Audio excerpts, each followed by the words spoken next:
संत हृदय नवनीत समाना, कहा कवि न पै कहि न जाना। निज परिताप द्रवय नवनीता, पर दुख द्रवहि संत सो पुनीता। संत कैसे होते हैं?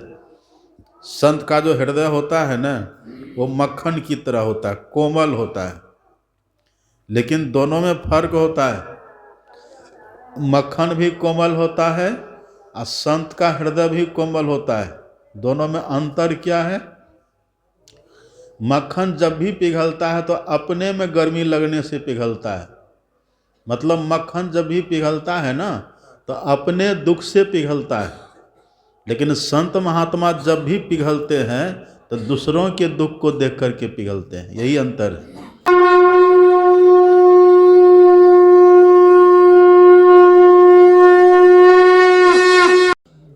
आप संत को कितना भी दुख दे दीजिए, वो उनको कोई फर्क नहीं पड़ता।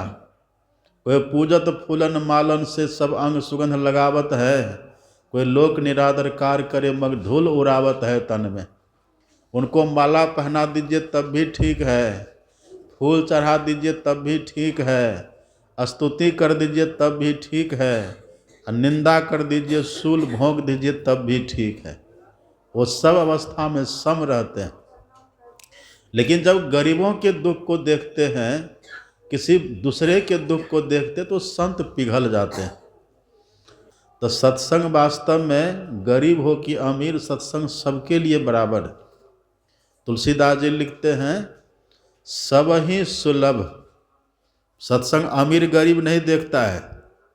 सत्संग जो है ना, सबके लिए सुलभ है। और आप जानते हैं ना, साधु महात्मा के लिए धन मायने नहीं रखता। एक संत कहते हैं, साध सिंह की एके गति, जीवत ही को खाए, अभावहीन मृतक दशावा के निकट न जाए। सिंह जो होता है ना, मुर्दा को नहीं खाता है। सिंह जब भी खाता है तो जिंदा को अपने से मार करके, खुद से शिकार करके तब खाता है। ऐसा सिंह होता है। इसी तरह से संत महात्मा जो होते हैं, जिसके भीतर भाव नहीं है, जिसके भीतर श्रद्धा नहीं है, जिनके भीतर प्रेम नहीं है, वो कितना भी धन दे दे, कितना भी दौलत दे दे, अब बिना श्रद्धा के, बिना प्रेम के कितना भी आदर सम्मान दे दे, वो स्वीकार नहीं करते। उनको उससे कोई मतलब नहीं रहता है। इसीलिए कहते हैं, साधु भूखा भाव का, धन का भूखा ना है, धन का भूखा जो है वो तो साधु ना है। जो साधु धन के भूखे रहते हैं वो साधु नहीं। साधु तो भाव के भूखे रहते हैं। किनके भीतर भावना है, श्रद्धा है, कौन कितना भाव से कह रहा है।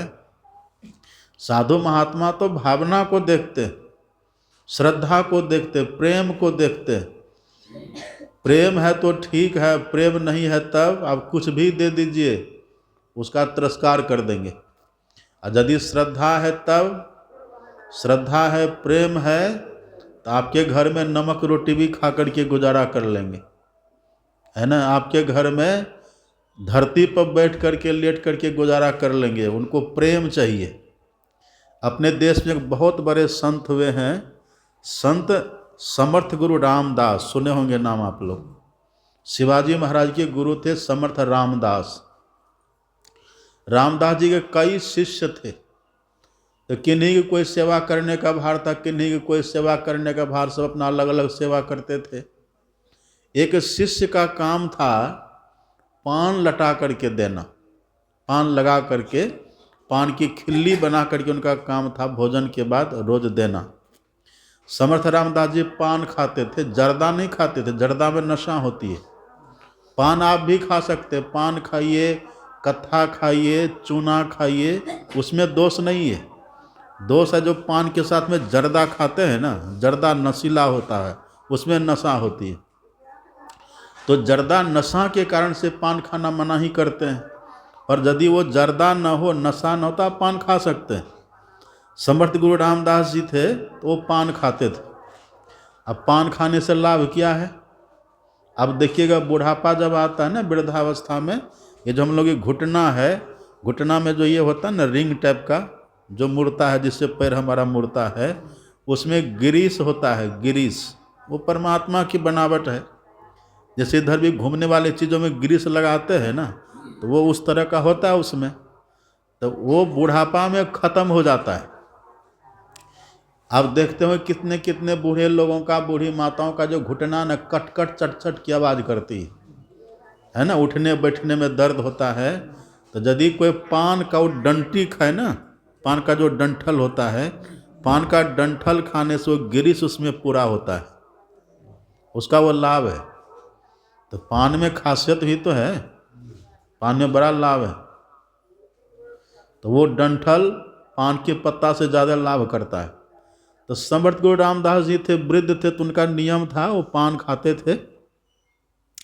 एक शिष्य उनका था, उनकी ड्यूटी थी, जब भी भोजन करके रामदास जी बैठते थे वो पान लगा करके जाते थे और प्लेट में दे करके बड़ी श्रद्धा से देते थे और समर्थ रामदास जी खा लेते थे। अब देखिए वहाँ होता क्या है, उनके जो अन्य शिष्य थे ना, उनके मन में थोड़ा ईर्ष्या का भाव हो गया।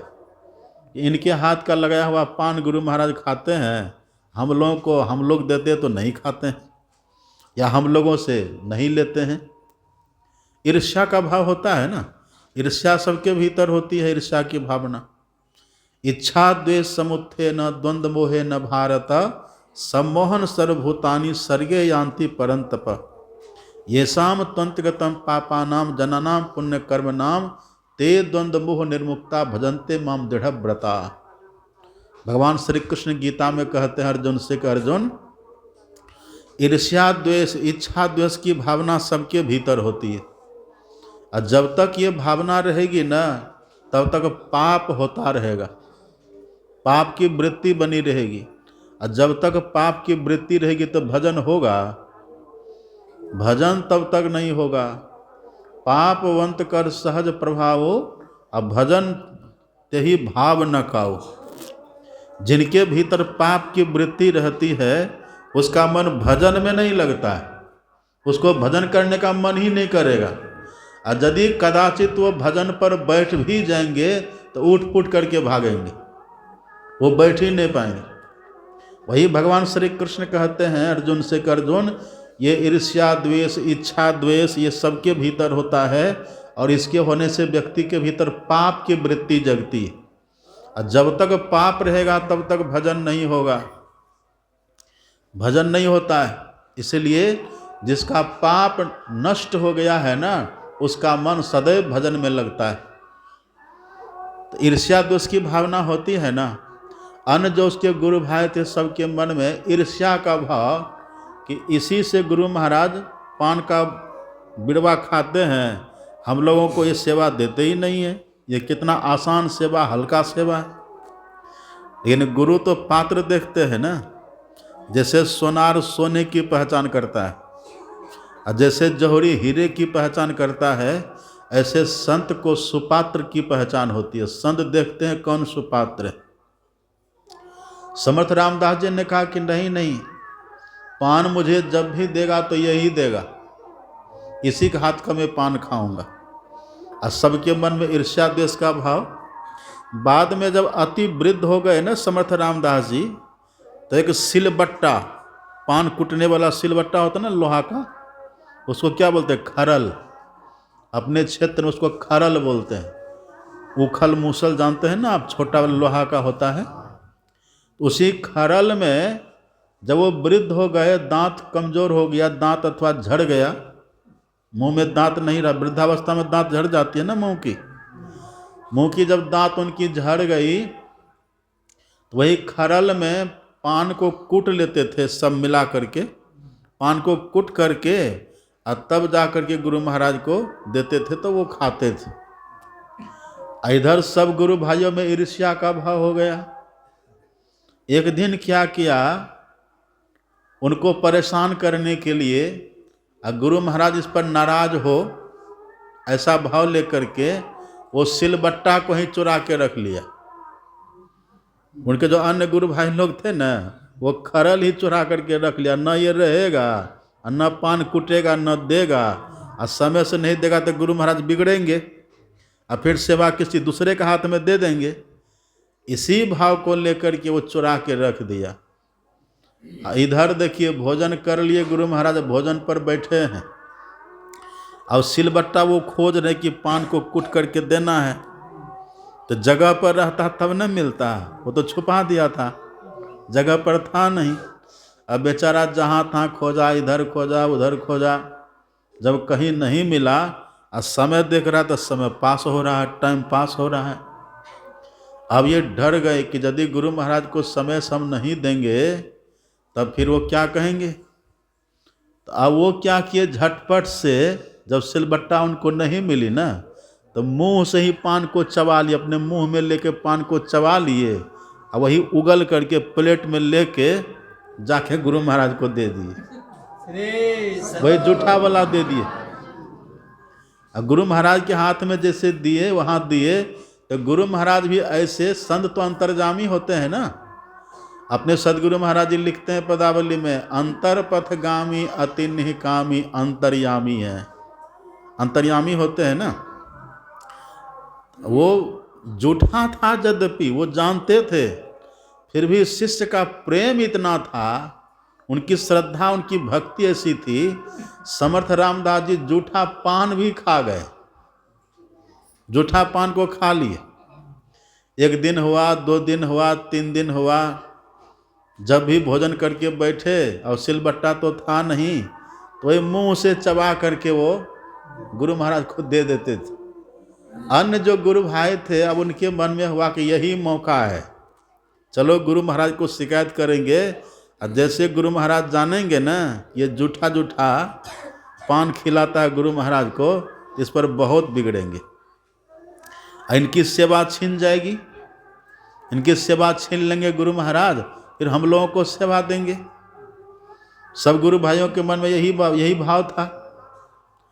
अब जैसे वो पान को चबाए, हाथ में लिए, प्लेट में लिए पान, वहाँ गुरु महाराज को जैसे दिए, भोजन के बाद बैठे थे दिए, सब गुरु भाई जाकर वहाँ कहता, सरकार ये जो पान लाता है कूट करके, ये आपको जो रोज़ खिलाता है पान, इसको पूछिए जिस सिलबट्टा से कूटता वो सिलबट्टा इसका है कहाँ, ये कैसे कूट करके लाता है, इसको पूछिए। गुरु महाराज भी वैसे, गुरु महाराज तो लीलाधारी होते हैं ना, और सब कुछ तो जान ही रहे हैं। तब गुरु महाराज पूछते हैं उनसे कि बेटा ये जो तुम कूट करके लाए हो पान, वो सिलबट्टा कहाँ है। कहा गुरु महाराज अभी लाते हैं। उधर गए, हथौड़ा लिए, हथौड़ा से जबरा को मार मार करके, मुंह का जबरा ये होता है ना नीचे वाला भाग, ये जो नीचे का जबड़ा, यही तो ऊपर नीचे होकर ना होता है, यही जबरा को तोड़ करके निकाल लिए, हाथ में लेके गए, सरकार यही वो पनबट्टा, यही सिलबट्टा पनबट्टा यही है। अब जितने गुरु भाई वहाँ बैठे थे सब हक्का बक्का रहे, रे ये तो मुंह को तोड़ लिया। गुरु महाराज जैसे देखे, कहा कि देख लो ये कैसे देता था। तो भावना है ना, उनकी भावना ऐसी थी, तब उनकी कृपा से फिर उनका ठीक हो गया। तो गुरु समर्थ होते हैं ना। साचा गुरु जे मिले सब काज संवारे, आ दादू नाव चढ़ाए करी ले पार उतारे। जो सच्चे गुरु होते हैं ना, वो सब काज संभाल लेते हैं, वो सब तरह से कृपा कर देते हैं। तो उनकी कृपा से उनका फिर मुंह भी ठीक हो गया, वो ठीक ठाक हो गए। लेकिन देखिए उसका भाव कितना बढ़िया था, उनकी श्रद्धा कैसी थी कि वो अपने मुंह से चबा करके जूठा पान देते थे, गुरु महाराज खा जाते थे। जैसे राम भगवान माता सबरी का बेर खाए थे ना जूठा जूठा। क्यों खाए थे भगवान? क्योंकि माता सबरी वहीं गई जहां भगवान रहते हैं। तुलसीदास जी लिखते हैं ना, तजी जोग पावक देह हरि पद लीन भई। हरि मतलब क्या? राम भगवान। हरि वही ना, भगवान वही ना, राम भगवान है ना। तो जो राम का पद है, जो राम भगवान जहाँ रहते हैं, माता सबरी भी वहीं रहने लगी, तो बराबर हो गए ना दोनों। इसलिए कहते हैं संत भगवंत अंतर निरंतर नहीं किमपि मति विमल कह दास तुलसी। संत और भगवंत एक ही होते हैं, दोनों में कुछ भी अंतर नहीं रहता। लेकिन यदि विश्लेषण करिएगा ना तो विश्लेषण में संत ही बड़े होते हैं। एक बार कबीर साहब के सामने गुरु और गोविंद,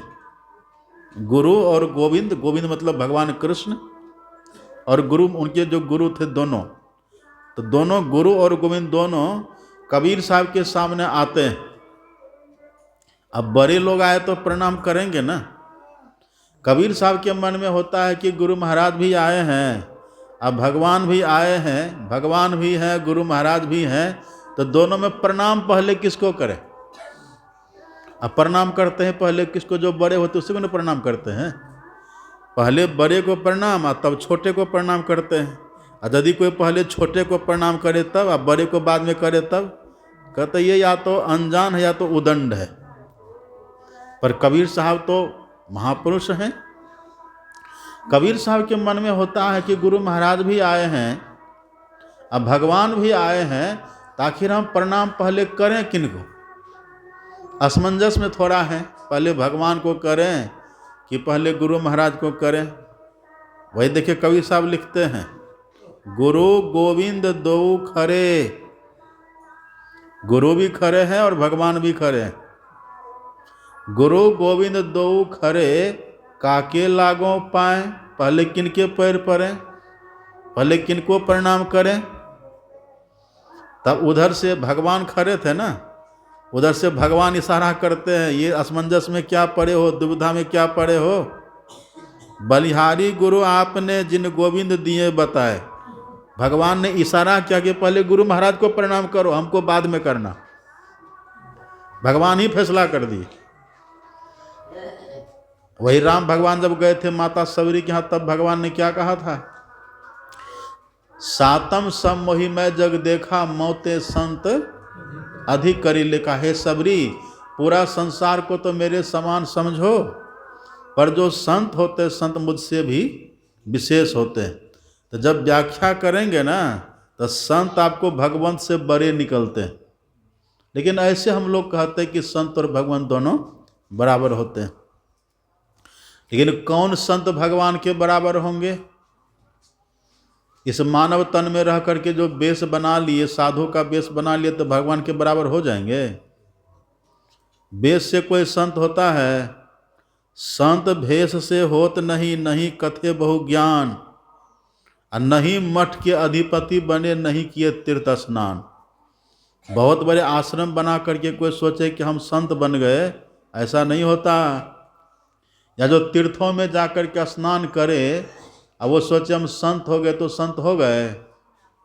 तीर्थ में स्नान से भी संत नहीं होता, संत के भेष से भी संत नहीं होता, आश्रम बनाने से भी संत नहीं होता। तब संत कौन होते हैं? आत्म तत्व अनुभव करे, परमात्म लख जोय, माया तज हरि भक्ति करे, संत कहावे सोय।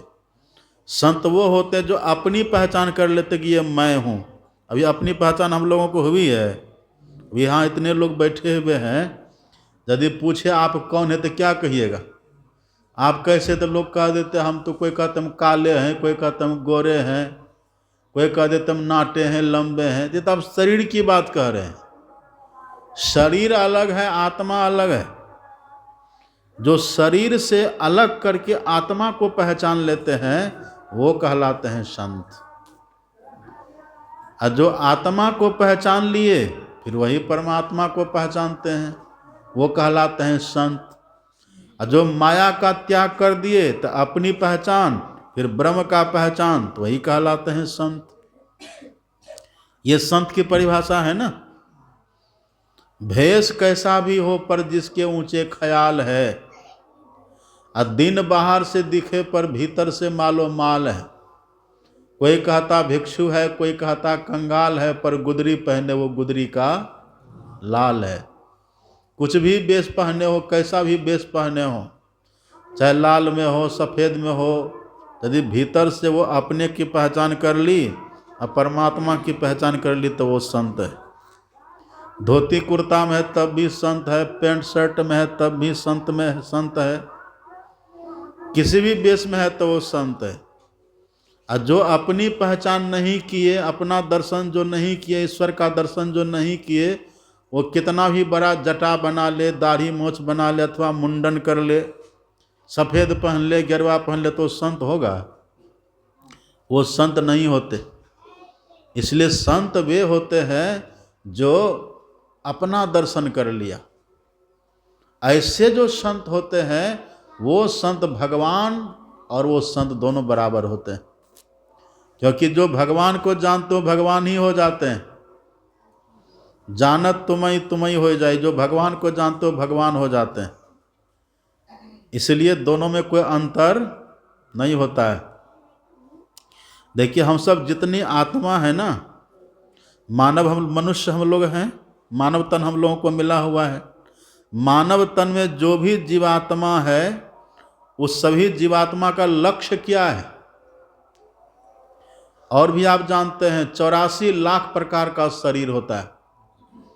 अभी सुने हम पाठ में भी, जो ध्यान से सुने होंगे पाठ को, 84 लाख प्रकार का शरीर होता है। सुने न भी, आकर 4,84,000 है जोनी भ्रमति है जीव अविनाशी।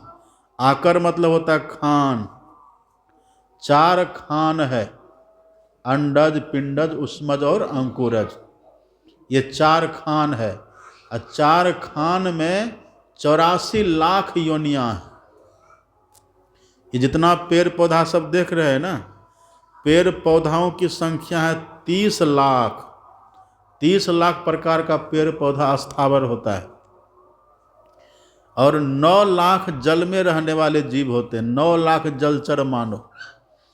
जैसे पानी में है ना, मछली रहती है, सोंस रहती है, घड़ियाल रहती है, बहुत कुछ रहता है ना पानी में। कितने कीड़े मकोड़े पानी में भी रहता है। तो पानी में रहने वाले जीवों का प्रकार है 9 लाख। अब 20 लाख पशु जानहु भाई, पशुओं का प्रकार है 20 लाख। 11 लाख कृमि कवि गाई, कीट पतंग का प्रकार है 11 लाख। और 10 लाख पक्षीगण बताए। पक्षी है ना, कौवा, मैना, तोता, ये सब का प्रकार है 10 लाख। और 4 लाख बानर समुदाय, कुल मिला के 84 हो गया। ये 84 जब कटी जावे तब मानुष के तन पुनि पावे। तो शरीर देखिए, हम लोगों का मानव का तन हो कि 84 लाख में कोई भी शरीर क्यों ना हो। अभी देखते बगल में कितना मकई का खेत लगा हुआ है। खेतों में मकई लगा हुआ है ना, मकई है, गेहूं है, सभी पौधा में जीव है। वही जीव है जो हम में जीव है। एक ही जीव है सब में, जीव में फर्क नहीं है। एक ही जीवात्मा सब में रहता है। और सबका लक्ष्य क्या है? सभी जीवात्मा का लक्ष्य क्या है? सभी जीवात्मा का लक्ष्य है ब्रह्म तल लक्ष्य मुच्यते।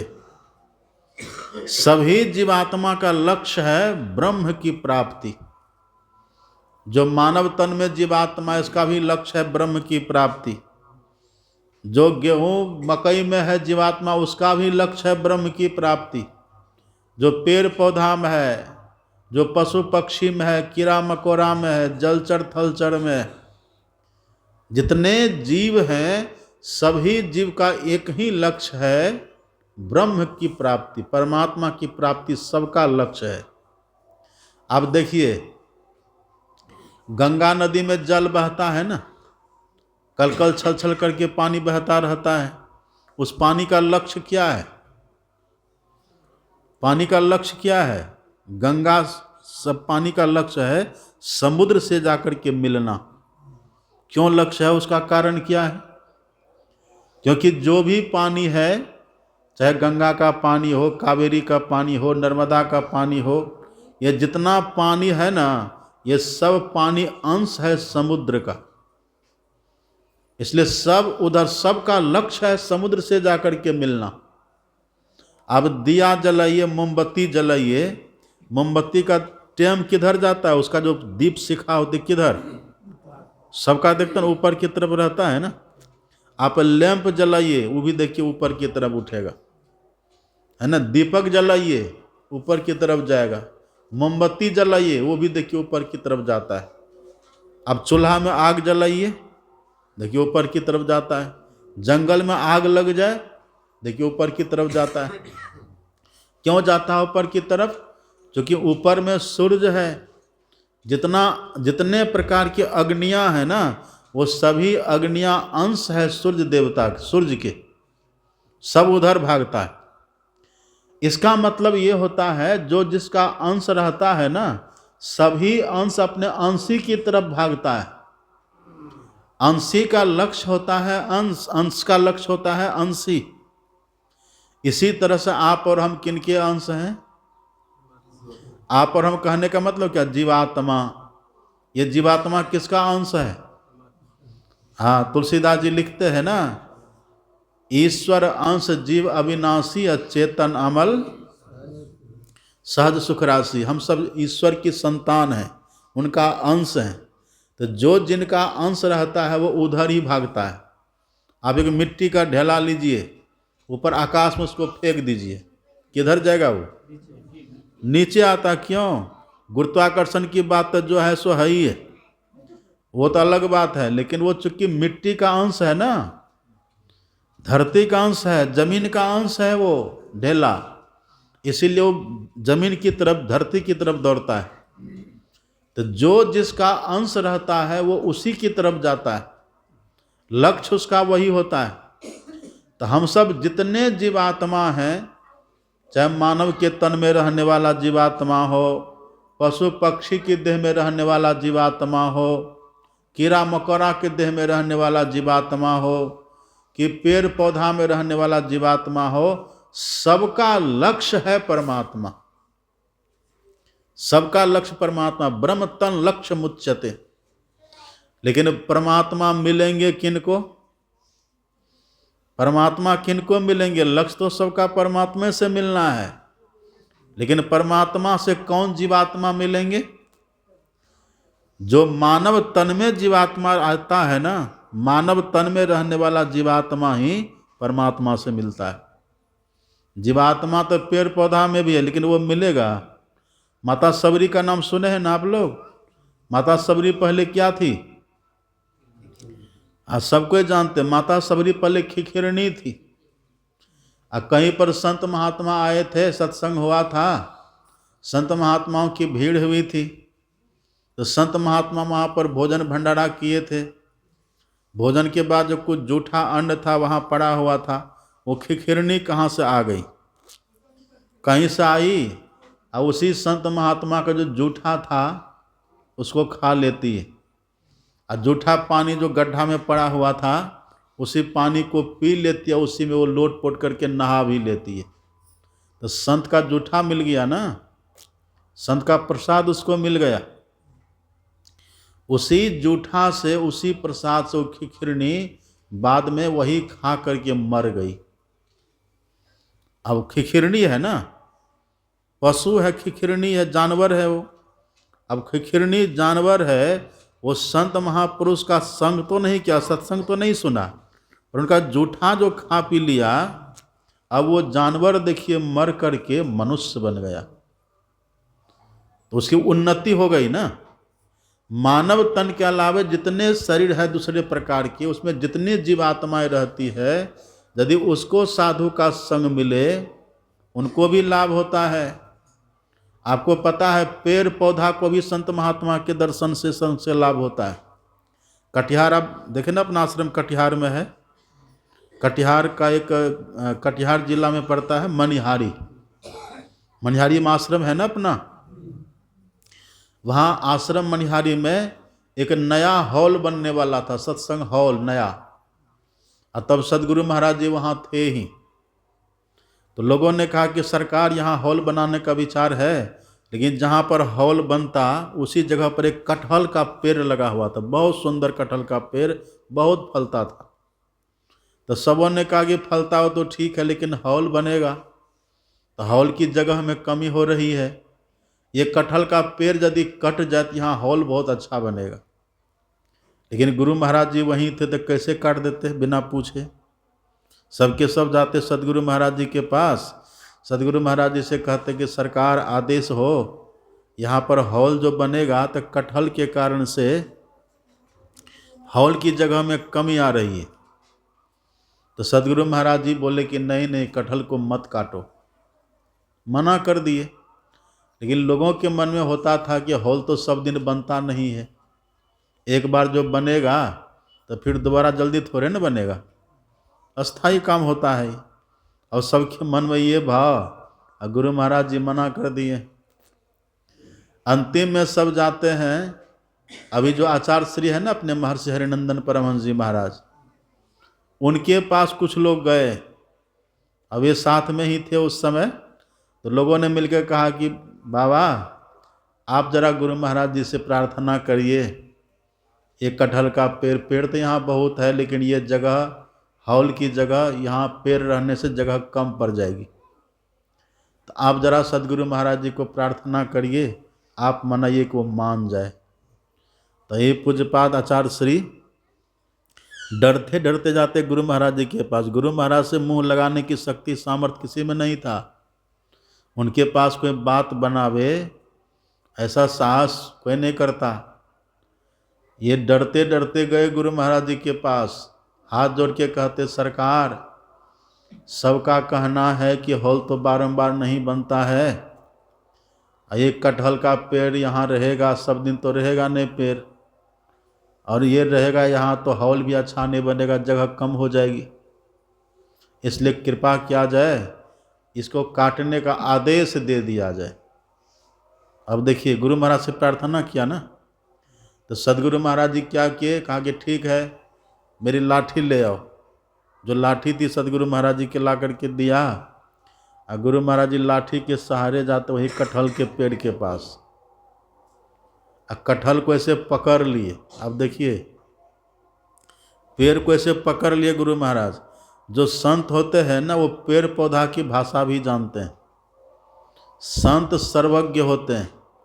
एक होता है अंतर्यामी, एक होते हैं सर्वज्ञ, दोनों में फर्क होता है ना। अंतर्यामी जो होते हैं, अंतर्यामी वो सबके मन की बात वो भी जान लेते हैं। एक होते हैं सर्वज्ञ, तो एक अर्थ में तो दोनों बराबर ही है, पर सर्वज्ञ से कुछ छुपा हुआ रहता है? नहीं रहता। आप ठीक से मानस ध्यान करिएगा ना, जिसका मानस ध्यान ठीक ठीक बनता है वो अभी अंतर्यामी हो जाता है, दूसरे के मन को पकड़ लेता क्या इसके मन में चल रहा है। और जो बिंदु ध्यान कर लिया, जो दृष्टियों की साधना करके अपने भीतर प्रकाश कर लिया, तब जो प्रकाश अपने भीतर कर लेते हैं, जथा स्वंजन आंज दृग साधक सिद्ध सुजान, कौतुक देखें शैलबन भूतल भूरी निधान। जिसके भीतर प्रकाश हो गया, जो बिंदु ध्यान करके पूर्ण हो गए, अब धरती में कहाँ पर क्या सब वो देखते हैं, पहाड़ में कहाँ पर क्या चल रहा है, भूतल भूरी निधान, वो सब जगह सब कुछ देखते हैं। उनसे कुछ छुपा हुआ नहीं रहता, वो अंतर्जामी होते हैं। फिर भी उसको परमात्मा का बोध नहीं होता। लेकिन जिसको परमात्मा ही दिख गए, अब कुछ बाकी रहा उनको, अब ये सर्वज्ञ हो गए। तो सदगुरु महाराज जी तो सर्वज्ञ थे, वो पेड़ पौधा की भाषा को भी जानते थे। कटहल के पेड़ के पास सदगुरु महाराज जी गए और कटहल के पेड़ को ऐसे पकड़ लेते हैं, और तब कहते हैं कि देखो ना, हम तो मना कर रहे हैं, लेकिन ये सब मानते ही नहीं है, अब हम क्या करेंगे। ऐसे पकड़ के जैसे बात करते हैं ना लोग, बात करने की तरह, हम क्या करेंगे, हम तो चाहते कि नहीं काटे तुमको, तुम रहो, ये लोग मानते ही नहीं, तो हम क्या करेंगे। इतना कह दिए सदगुरु महाराज जी, तब बोले कि ठीक है, तुम लोगों की इच्छा है तो काट के हटा दो इसको। काट दिए। एक बार सदगुरु महाराज जी गए थे नेपाल। एक कोई सत्संगी थे, उनके पिताजी का देहांत हो गया, देहावसान हो गया था, तो उनके श्राद्ध में सदगुरु महाराज जी गए थे। बहुत पुराने सत्संगी थे, अब बड़े प्रेमी थे गुरु महाराज के। तो वहाँ सत्संग में गए, सत्संग कर लिए। घूमने का समय होता है ना शाम में, तो घूमते घूमते गुरु महाराज जी उसके बगीचा में चले गए। अकेले अकेले उनके बगीचा में गए, एक छोटा सा बबूल का पेड़, बबूल का पौधा, उस बबूल के पौधा को पकड़ करके गुरु महाराज जी बैठ करके रोने लग गए। अब जो घर वाले थे देखा गुरु महाराज जी नहीं हैं, तो कहाँ गए, ढूंढो ढूंढो ढूंढो। तो ढूंढते ढूंढते गया वहाँ, तो देखा वहाँ बगीचा में अकेले गुरु महाराज जी के बबूल के पौधा के पास बैठे बैठे रो रहे हैं। पत्रिका में निकली थी ये घटना। गुरु महाराज जी रो रहे हैं।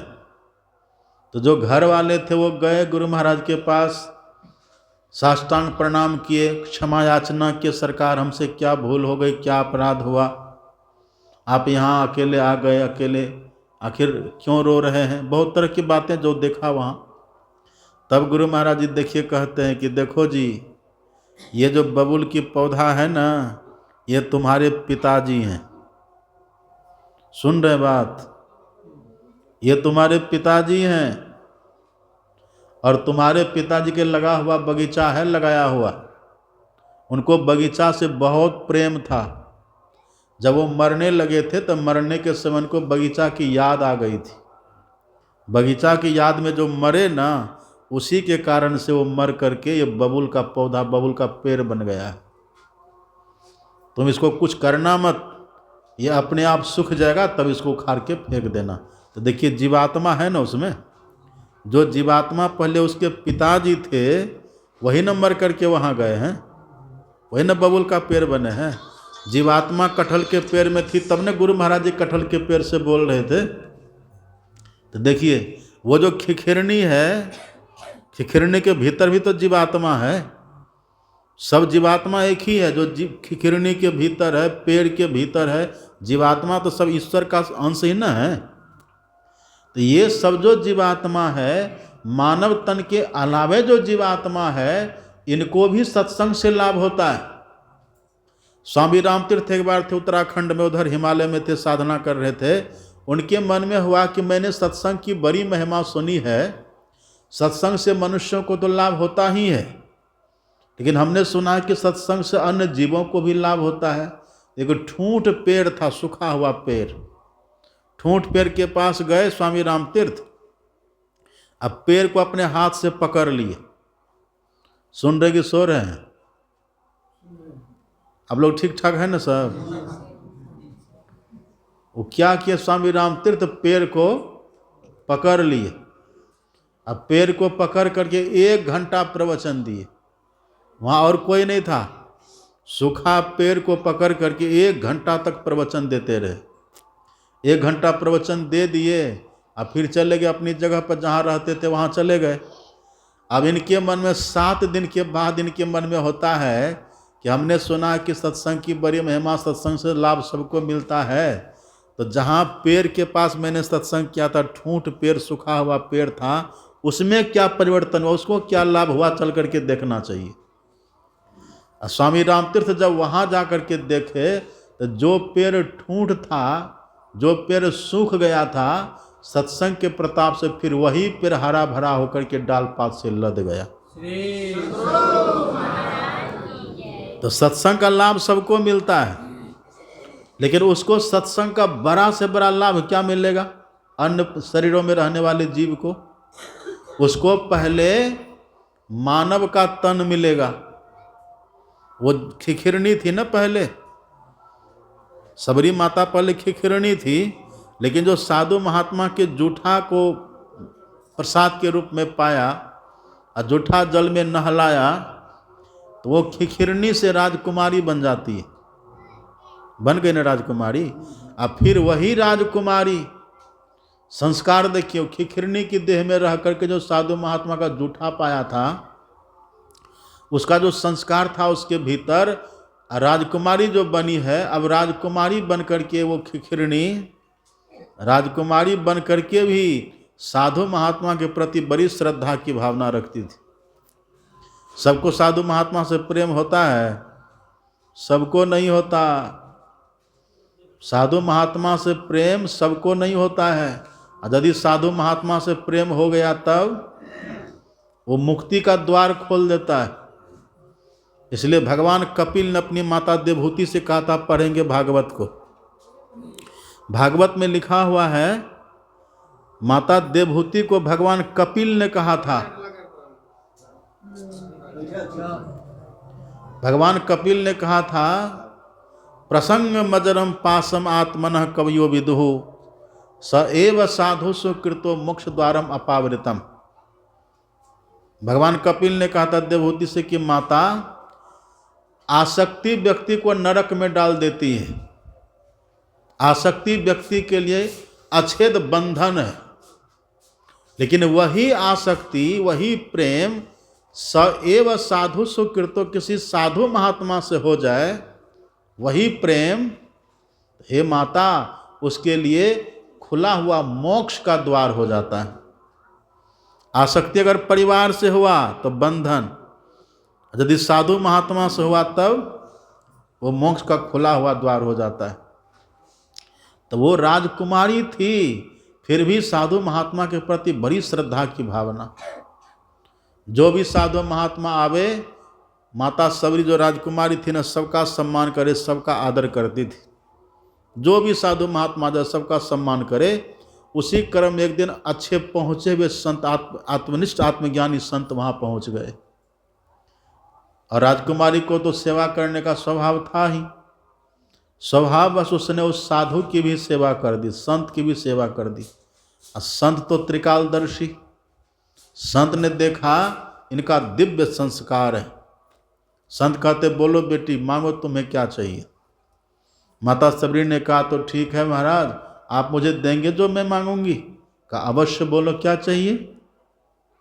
तो उस राजकुमारी ने कहा था कि ठीक है, आप मुझे देंगे तो ये दीजिए कि मेरी मृत्यु शीघ्र हो जाए, मैं जल्दी मर जाऊं और अगला जन्म में नीच कुल में मेरा जन्म हो और देखने में काली कलूटी में हो, ऐसी कृपा करिए आप।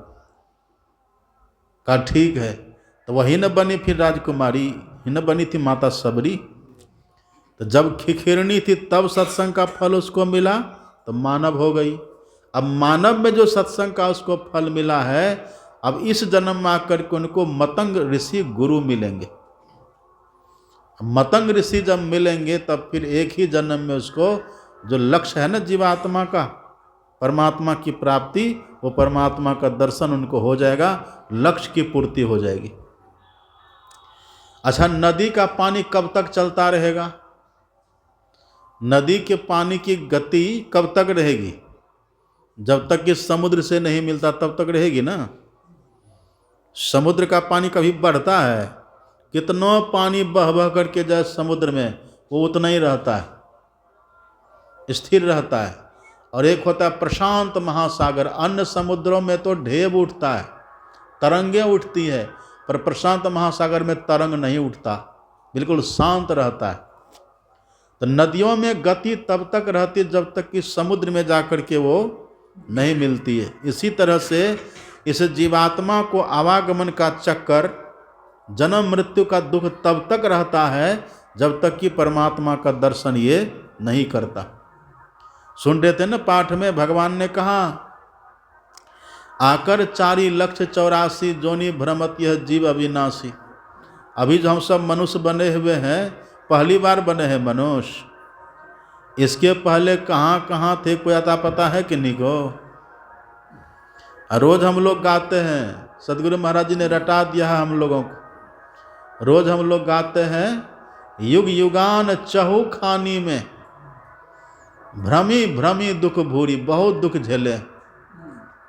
पशु पक्षी कृमि आदिक योनिन में भ्रमे बहु बार हो, नर्तन अब ही कृपा करी दिन हो, अब प्रभु करो उबार। बहुत बार हम भटके हैं ना। बहु जन्म भयो कीट पतंगा, बहु जन्म जल मीन कुरंगा, बहु जन्म हैवर वृक्ष जोइयो, बहु जन्म पंछी सर्प होइयो, बहु जन्म पंछी सर्प होइयो, मिलू जगदीश मिलन की बेरिया, चिरंकाल यह देह संजरिया। बहुत समय के बाद तब ये मानव का तन हम लोगों को मिला है। ये किस लिए मिला है? भई परापत मानुख देहुरिया, अब प्रभु मिलन की हे तेरी बढ़िया। ये मानव का तन जो मिला है ना, ये ईश्वर से मिलने के लिए मिला है। जैसे नदियों का पानी है, वो बहते बहते जैसे समुद्र से मिलेगा वो शांत हो जाता है। इसी तरह से जो जीवात्मा भजन करके भक्ति करके परमात्मा से मिल लेता है वो शांत हो जाता है। मतलब जन्म मृत्यु का चक्र उसका समाप्त। बहुत कष्ट होता है जन्मने मरने में। और जन्मने मरने के पहले जो बुढ़ापा होता है ना, बुढ़ापा वृद्धावस्था में बहुत कष्ट होता है। आँख काम नहीं करेगी, कान काम नहीं करेगा, अंगं गलितम पलितम मुंडंग दसन विहीनंग जातन तुंडम करधृत कंपित शोभित दंडंग तदपि न मुंचति आशा भांड। चलने में पैर लड़खड़ाएगा, हाथ कांपेगा, बोलना चाहेंगे कुछ अब बोल जाइएगा कुछ। एक गांव में हम एक बार गए, एक बूढ़ी माता जी थी, उसके घर में सब सत्संगी, सब दीक्षित था। बूढ़ी के सब पुत्र दीक्षित, उसके पोता पोती सब दीक्षित, पुतहु दीक्षित। अब बूढ़िए दीक्षा नहीं ली थी, बाकी सब दीक्षित घर में। तो उसके घर संजोग से हम लोग गए तो उनके पुत्र ने कहा कि बाबा देखिए ना, ये मेरी माँ है, घर में सब दीक्षित हो गए लेकिन मेरी माँ बच गई है। अब इसका अंतिम समय चल रहा है, बेड पकड़ लिया है, अब कृपा करिए कुछ इनको बतला दीजिए। तो हमने कहा अब ये क्या करेगी? घर में आग लगे, अब कोई कहे चलो कुआं खोदने, तो आग बुझेगी? घर की आग बुझेगी तब? तो हमने कहा अब ये क्या करेगी? कहा बाबा कुछ थोड़ा सा बता दीजिए। बोले चलिए बताते हैं। बूढ़ी माता के पास गए तो हम बोले कि माता जी कहिए राम राम। हम कहे राम राम तो बूढ़ी कहे आम आम। उससे होता ही नहीं था। अब जी काम करेगा? न तो जी का बैलेंस है, न तो ओट का बैलेंस है। बोलना चाह रहे कुछ, बोला जाता है कुछ। ये बुढ़ापा बहुत दुखदायी होती है। हमको तो मृत्यु से ज़्यादा डर बुढ़ापा का होता है। अब कहीं असमर्थ हैं, पड़े हुए हैं, मलमूत्र कर दिए उसी पर पड़े हुए हैं। कीड़ा काट रहा है, मच्छर काट रहा है, न बोल सकते न उड़ा सकते हैं। भूख लग गई है, कोई खाने के लिए देने वाला नहीं, मांग नहीं सकते। कितना कष्ट होता है। लेकिन राम भगवान कहते हे मेरी प्रजाओ, इन सभी कष्टों से छूटने के लिए इस मानव तन में व्यवस्था है। ये मानव तन सभी सुविधाओं से लेस है, लेकिन हम सब जो नहीं जानते हैं ना, इसीलिए पता नहीं चलता है। इस मानव तन में ऐसी व्यवस्था है, कितना भी आप बूढ़े हो जाइए कोई फर्क नहीं पड़ेगा, आपको कोई दुखी कर नहीं पाएगा। कहीं भी मृत्यु क्यों न हो जाए, आपको दुखी कर नहीं पाएगा। उसी का नाम है मोक्ष का द्वार। मोक्ष का द्वार भगवान ने कहा ना, बड़े भाग मानुष तनु पावा, सुर दुर्लभ सब ग्रंथ ही गावा, साधन धाम और मोक्ष कर द्वारा। इस मानव तन में मोक्ष का द्वार है। इन अपने से पता चलेगा मोक्ष का द्वार? अपने से पता नहीं चलेगा किधर है मोक्ष का द्वार। और शंकर भगवान से माता पार्वती ने पूछा कि भगवान राम भगवान जो कहते बड़े भाग मानुष तनु पावा, तो सभी मनुष्य बरभागी है? शंकर भगवान ने कहा नहीं देवी, सभी मनुष्य बरभागी नहीं है। कहा तब? शंकर भगवान ने कहा सुनहु उमा ते लोग अभागी। ए पार्वती सुनो, सुनहु उमा ते लोग अभागी, हरि तज होई है विषय अनुरागी। हे पार्वती, वे लोग अभागे हैं जो मानव तन पा करके अब विषयी बने रहते हैं, वो अभागे हैं। तो माता पार्वती ने भगवान शंकर से पूछा कि भगवान बड़े भाग से मानव तन मिला है, तो ऐसी कोई व्यवस्था है, ऐसा कोई उपाय है जिससे मानव तन में रह करके विषय से बचा जाए? विषय आप समझ रहे हैं ना, 5 प्रकार का विषय होता है। रूप, रस, गंध, शब्द और स्पर्श, ये 5 विषय है। अब 5 विषय में हम लोगों का मन एकदम गिरा हुआ रहता। मक्खी जैसे घी में गिर करके, तेल में गिर के कैसे उसमें लिपट चिपट जाती है, ऐसे हम लोगों का जो मन है ना, किसी रूप के पीछे, अच्छा कोई रूप देख लिया अब उसी में लट्टू, अच्छा कोई गंध देख लिया उसी में लट्टू, अच्छा कोई सुस्वादु रस भोजन देख लिया अब उसी में लट्टू हो जाते हैं। रूप के पीछे, रस के पीछे, गंध के पीछे, शब्द के पीछे, अब स्पर्श के पीछे, इन पंच विषयों के पीछे हम लट्टू बने रहते हैं। अब भगवान क्या कहते हैं, विषय है कैसा, नर तनु पाई विषय मन देही, अब पलटी सुधाते 60 विष लेही। भगवान कहते हैं विषय कैसा है, ये विषय वास्तव में विष है। अब विष तो मारता है ना, व्यक्ति को मारता है। 5 ही 5 परस रस, शब्द गंध अरु रूप, इनकर कहा न कीजिए बहुरी परब भवकूप। मीन मृग भृंग पतंग कुंजर, एक दोष नाश ही, 5 दोष असाध जामे ताकि के तकाश। ये मनुष्य के लिए बड़ा खतरा है। वही शंकर भगवान ने कहा कि हे देवी सुनहु उमा, ते लोग अभागी, अजय हरि तजी होई हैं विषय अनुरागी। जैसे मानव तन में रह करके विषय अनुरागी बने रहते हैं ना, रूप के पीछे, गंध के पीछे, शब्द स्पर्श के पीछे भागते रहते हैं, तो भगवान कहते वो अभागे। राम भगवान ने तो कहा बड़े भाग मानव मनुष्य तन पावा, लेकिन वो विषय के पीछे पड़ करके इसको अभागा बना दिया। अब मामूली बात नहीं है विषय से बचना। अब यहाँ सत्संग में सब हम लोग बैठे हुए हैं ना, अभी देखिए सब यहाँ सत्संग में बैठे हुए हैं ना, अब मन कितना पाजी है। सत्संग को छोड़ करके मन विषय में भाग जाता है। विषयों में ही मन लागे, और सत्संग से हटी भागे। मौको करो सभागे, सत्संग में लगा दो। ये मन सत्संग को छोड़ छोड़ करके विषय चिंतन में लग जाता है। कितना बदमाश है। तो वही माता पार्वती पूछती हैं कि भगवान ऐसा कोई स्थान है, ऐसी कोई व्यवस्था है इस मानव तन में जिससे हम विषयों से बच करके रहें, है ऐसी कोई जगह? तब भगवान शंकर ने कहा हाँ देवी है। इसी मानव तन में एक ऐसी जगह बनी हुई है, यदि वहाँ पर ये जीव रहे ना, यदि वहीं पर ठीक से रहे तो वहाँ पर रहने से विषयों से बच करके रहेगा, तब विषय इसको मारेगा नहीं। कौन सी जगह है वो? आप पढ़िएगा। शंकर भगवान ने माता पार्वती से काकभुसुंडी जी की कथा सुनाई है। गिरि सुमेरु उत्तर दिशि दूरी, नील शैल एक सुंदर भूरी, तही पर एक बिटप विशाला, बट पीपर पाकरी रसाला, शैलो परिसर सुंदर सोहा, मणि सोपान देखी मनमोहा, तेही गिरी रुचिर बसई खग सोई, अतासु नाश कल्पांत न होई, मोह मनोज आदि अविवेका, रहे व्यापी समस्त जग माही, अतेहि गिरि निकट कबहु नहीं जाही।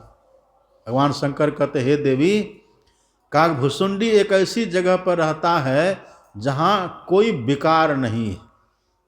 मोह मनोज आदि अविवेका, रहे व्यापी समस्त जग माही, अतेहि गिरि निकट कबहु नहीं जाई। हे देवी, ये काकभुसुंडी जी महाराज की जगह पर रहते हैं, जो खड विकार काम क्रोध लोभ मोह जो पूरी दुनिया में व्याप्त होकर के रहता है ना, वो भी उस पहाड़ के निकट नहीं जाता है। देखिए भगवान शंकर के कहने का भाव कितना अच्छा है। विकार नहीं है मतलब क्या हुआ? वहाँ विकार का कारण भी नहीं है। अब विकार का कारण क्या होता है? विषय से विकार उत्पन्न होता है। जब हम विषय का चिंतन बहुत करते हैं ना, जो व्यक्ति जितना विषय का चिंतन करते हैं उनके भीतर उतना विकार होता है। विषय का चिंतन ध्यातो विषयान पुंसः, संगस्ते सुपजायते, संगात संजायते काम, कामात क्रोधो भी जायते, क्रोधात भवति सम्मोह, सम्मोहात स्मृति विभ्रमः, स्मृति भ्रंशाद बुद्धि नाशो, बुद्धि नाशात प्रणश्यति। कृष्ण भगवान कहते हैं जो व्यक्ति विषय का चिंतन करते हैं तो आसक्ति हो जाती है।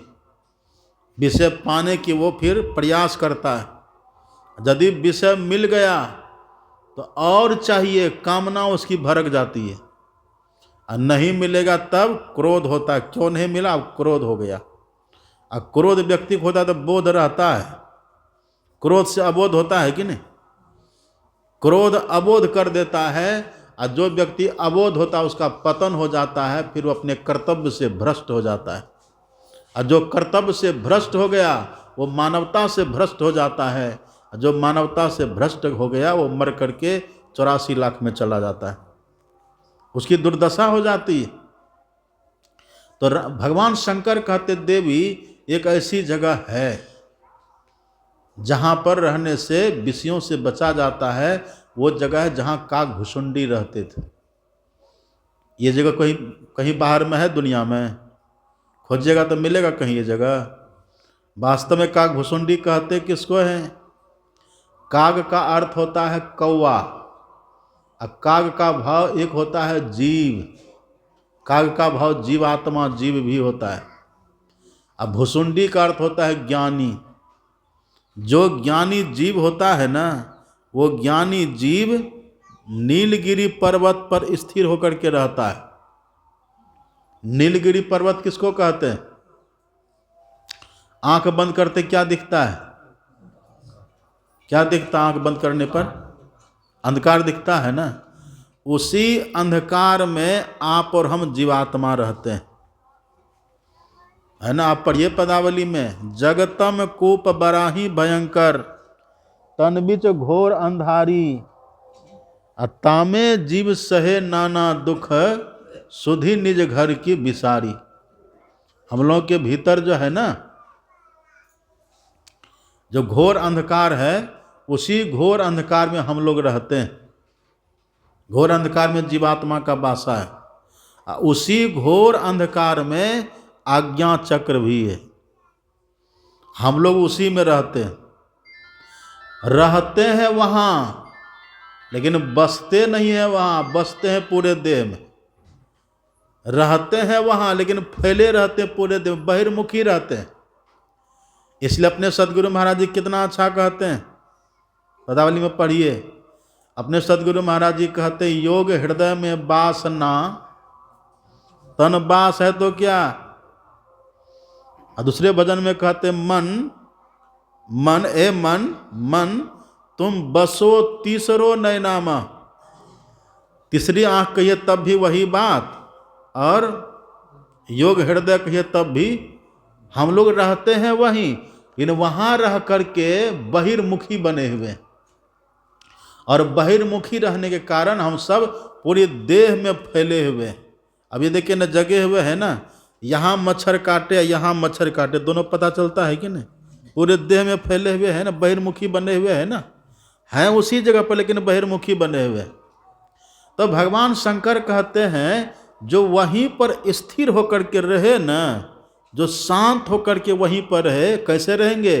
वही साधना दृष्टियोग की क्रिया, बिंदु ध्यान उसी को बोलते हैं। जो बिंदु ध्यान करके दृष्टियोग की साधना करके अपनी चेतना को वहाँ पर रोक करके रखे ठीक से, जब तक वो वहाँ पर रुका रहेगा तब तक पांचों विषयों से वो बचे हुए रहते हैं। उन पर विषय का आक्रमण नहीं होता, वो विषयों से मुक्त होकर के वहाँ रहते हैं। वे होते हैं बरभागी। नहीं तो शंकर भगवान कहते हैं, सुनहु उमा ते लोग अभागी, हरि तज हो ही। हम सब अभागे हैं, रात दिन विषय में लगे रहते हैं।